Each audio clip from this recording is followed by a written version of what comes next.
Empaths need to know these 5 things moving forward. Otherwise, their energy is going to continue to get drained.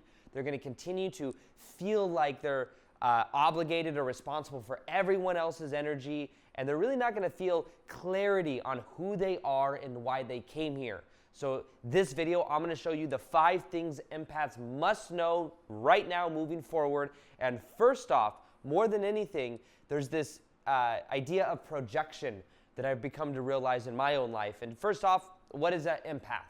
An empath is somebody that can feel other people's energies. Somebody that is also considered an HSP, which means highly sensitive person. But in general, empaths are people that can feel other people's energy. And the benefit of this is that many times healers, people that are in some type of industry of like helping other people, are what empaths normally gravitate towards. And there's many positive things that can come from being an empath. But some of the negative things that come is losing sense of self. It is feeling very challenging to set boundaries. And that's why in this video I'm making it, because these are the 5 things you must know about that. Now, first off, projection. Now, this is something I realized yesterday, because I used to be, I am empathic, I guess you could say, but I used to more so be on the shadow side of this, where a lot of times people pleasers and nice guys, or people that are just like overly nice, this sometimes stems from being an empath. Maybe growing up you had a lot of like crazy childhood dynamics going on, and you decided, I'm going to be the peacemaker. I'm going to be the bridge between my friends and my family, or my family getting along, or whatever it is. What ends up happening is then there's this exchange that goes on where it's like empaths don't feel safe unless everyone else is feeling good, which then means that it's hard to feel good because you have to literally do a whole bunch of things and make everyone else happy.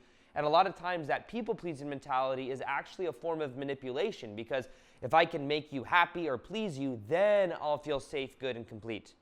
But then it becomes like an outside thing that the focus is. And I'm going to share something in this video right now that will completely transform the way you look at this whole dynamic when it comes to empaths. But first I want to explain this with projection. Now, what I mean by this, projection, is what we do when we're in relationship with each other is based on our individual shadows, our individual desires, our individual expectations. We project those onto other people.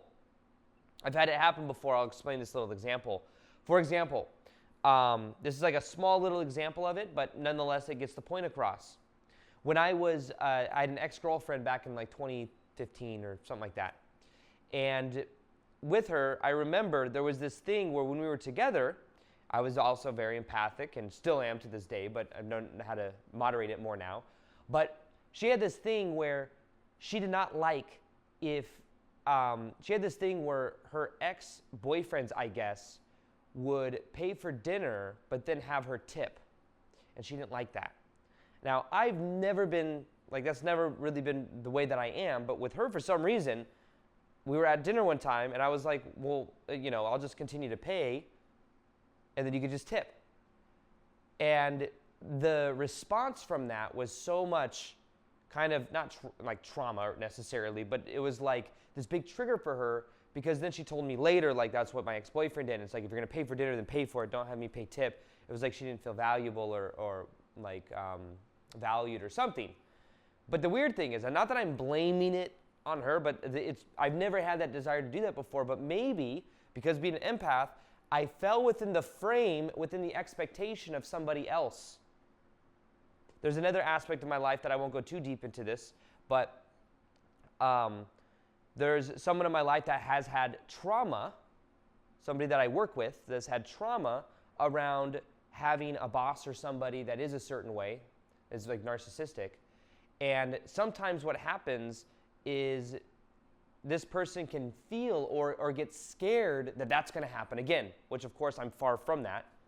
However, she may notice something like, ooh, this part of this little thing over here, this part of the business over here reminds me of this, and then there's like this energy that comes over it. And what I've had to learn to do is how to be in my own frame and remember who I am in a way, where I'm like, no, that's not me. And that's kind of what I had to do, is I had a conversation about this. I don't want to go too much into detail because it's kind of personal. But in general, there's times where your projection, your people's expectation of you, you may fall within that because you're so empathic that you just kind of want to make everyone else happy. So you fall within the frame of the way they expect you to be. So this is something you want to become aware of, because unless you're in your own frame, what will happen is you may conform to their beliefs. You may conform to their expectation and then feel like you overcorrect and lose your sense of self. I had that happen where when someone expressed to me something, I was so empathic, and I was like, oh, okay, I totally understand. I'll fix it. And then I woke up to it the next day and was like, I overextended. I didn't hold my ground enough. I lost too much of my sense of self. So the reason I share this is you can become aware of the second thing right here, which will explain a lot of it. Let me write this down so I don't forget too. But this right here that's your shit, not mine. Now, this isn't you're not just always giving away responsibility and always be like, that's your stuff, that's your stuff, that's your stuff. But the problem with most empaths is they have trouble setting boundaries because the boundaries don't exist. Literally, with an empath, your happiness is my happiness. What you feel is what I feel. And that's the challenge. Because then empaths have trouble setting boundaries. But this one statement here has completely transformed my own life. And that's remembering that if you say no to going to, let's say, a friend's birthday, I have friends that want me to go to a friend's birthday next week, I'm literally moving next week. And if I'm going to move next week, I may not have time to go. But if back in the day, I would not have been able to say no. I would have done something as crazy as not move or if I felt guilty about going to a friend's birthday party, because I would lose my sense of self. But now I know if I say no and someone's butthurt about it, that's their stuff. I can't abandon myself. So setting boundaries is really when you say no to something, you're saying yes to yourself. And for this, when you think of that of narcissists versus empaths, which are kind of opposites but also very similar in a weird way. Narcissists manipulate other people to get their needs met. Empaths sometimes manipulate other people to get their needs met. It's just they do it in very different ways. The narcissists are normally aggressive and demanding. The empaths are a little bit more passive about it. They say, well, I'm going to give you this, and then you'll give me validation, approval, and support. However, the thing to remember with this is what the narcissist needs to learn is how to be more empathic, how to think of others. What the empath needs to learn is what can be learned from the narcissist, which is how to set boundaries, how to be in your own frame. These are both, in a way, somewhat unhealthy expressions sometimes. There can be there is such a thing, by the way, as well as healthy narcissism. My shadow work coach talks to me about this all the time. Healthy narcissism is called confidence. It's not a bad thing. We all have narcissistic tendencies too. But when we point the finger, empaths are also, in a way, covert narcissists, because the way they get their needs met is by being people pleasers, giving validate, or wanting the validation and the support. It's just they have very different ways of going about obtaining it. And the reason I say this too is a lot of times the picture, I'm trying to break you out of the belief system that the narcissist is the villain and you're the good guy, the good person, or the people pleaser. Both these qualities exist within us. And the reason I'm sharing this is so that we can actually start doing something with it.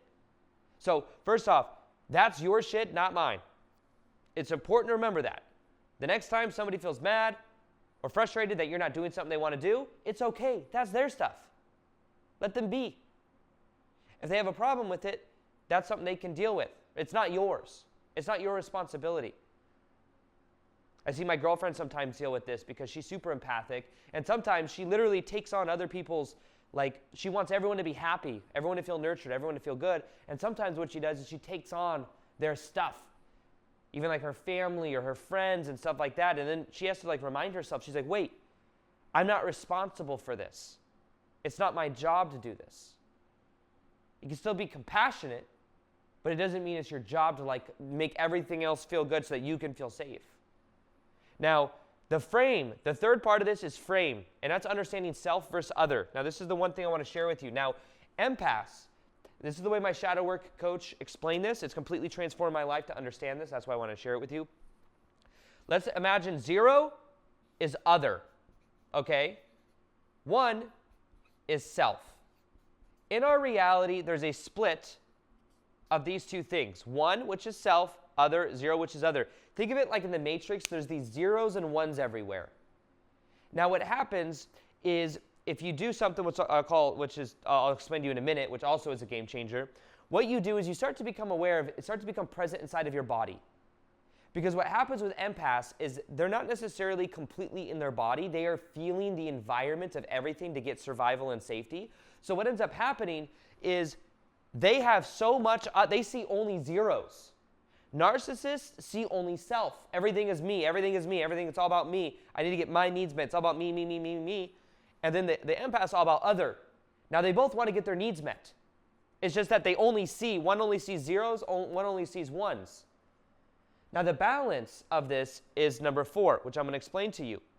But the thing to realize here is that out of childhood survival, normally what happens is there's a pattern that's created where it says, in order for me to feel safe, I have to focus on other, because if I can get other people to feel happy, other people to feel good, then I can feel safe.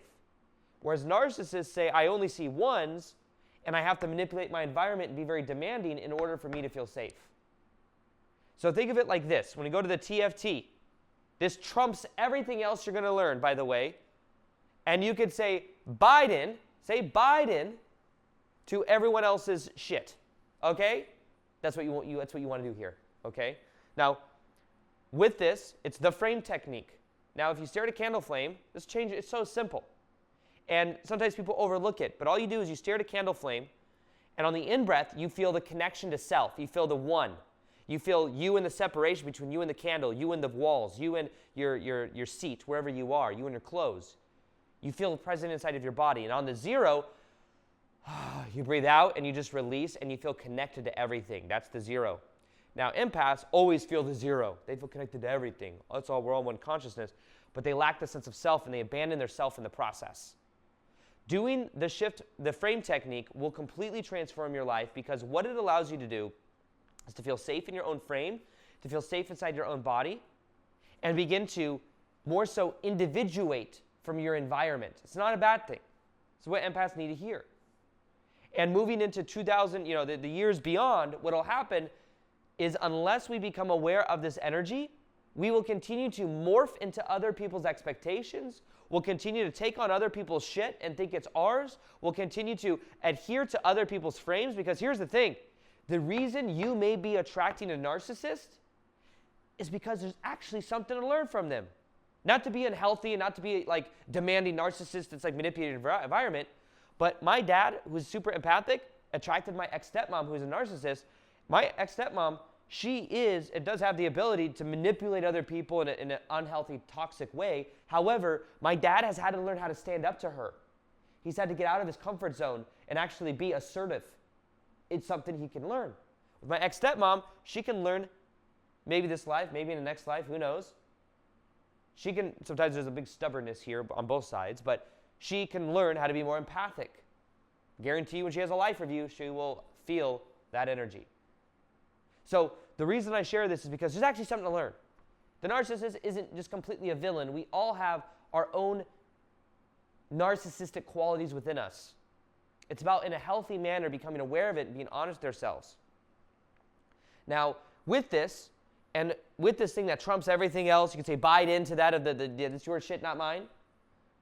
Do that frame technique, and you will notice people respond to you differently because you start to feel safe in your own body. It changes absolutely everything.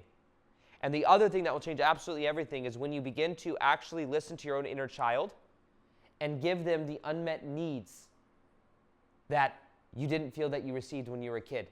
We all have an inner child inside of us that either wants significance, validation, approval, connection, nurturing.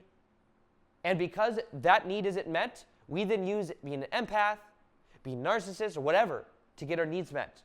When you heal your inner child, everything in your life begins to change. And one of the most powerful meditations I have ever made is an inner child meditation for healing. You go to Kauai, Hawaii, you energetically connect to your inner child, and it will completely transform your life. I've had thousands of people do this meditation. They all say it's very powerful. So if you want to check it out, all you got to do is go to aarondowdy.com/child or click the link below.